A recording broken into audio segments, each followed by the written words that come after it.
If we needed another sign that cable and satellite TV is dying, we just got it.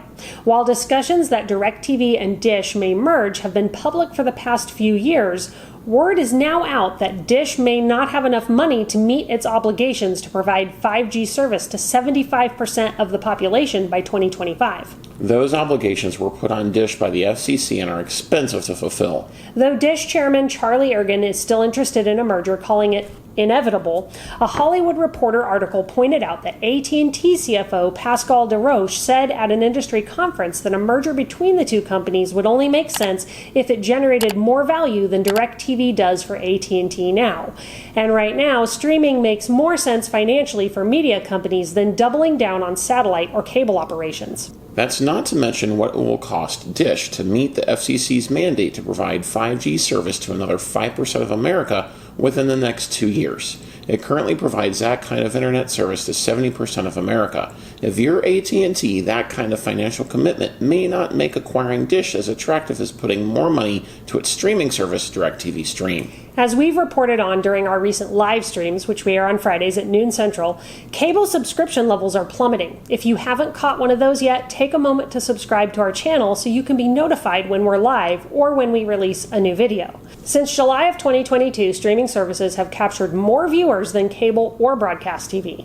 So many people have cut the cord now that subscription levels are down to what they were in the 1980s. A report from Couch Potato shows 53% of U.S. homes don't use cable or satellite, and they estimate that by 2025, nearly 3/4 of Americans will have cut the cord and ditched live TV altogether or switched to a streaming service. Cable operators lost 3.5 million subscribers last year, which was up from 2.7 million in 2021. Comcast lost the most. A full 2 million customers cut the cord on them last year. And AT&T's profits from DirecTV dropped by $1 billion this year as more people cut the cord, another sign that cable is a dying business. So, Dish and DirecTV could certainly still decide to merge, like Sirius and XM did for satellite radio nearly 15 years ago.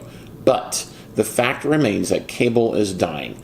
Both companies are putting more money towards their streaming services. Dish continues to expand Sling TV's offering, including its venture into free streaming. Yeah, as we covered in our Sling free stream review video, the FAST service uses the Sling interface to deliver hundreds of channels of free live TV. Sure, there's ads in all of it, but it's an attractive option to anyone who's used to the Sling channel guide and app. And when you connect an antenna to it through an AirTV2 device, you can integrate your local over-the-air channels right into the Sling guide.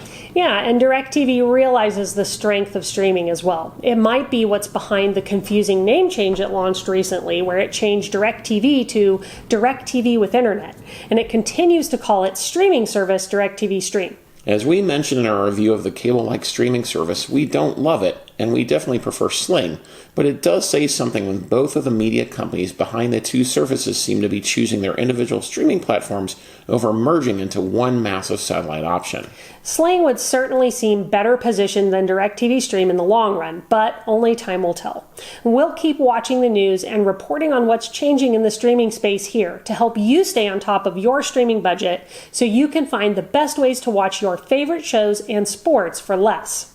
Yep. What do you think of the news of a potential Dish and DirecTV merger? Do you think it will happen? Let us know in the comments below. And if you haven't already, don't forget to like, subscribe, and turn on notifications so you can get all of our latest news and reviews when they drop. Thanks for watching, and we'll see you in our next video.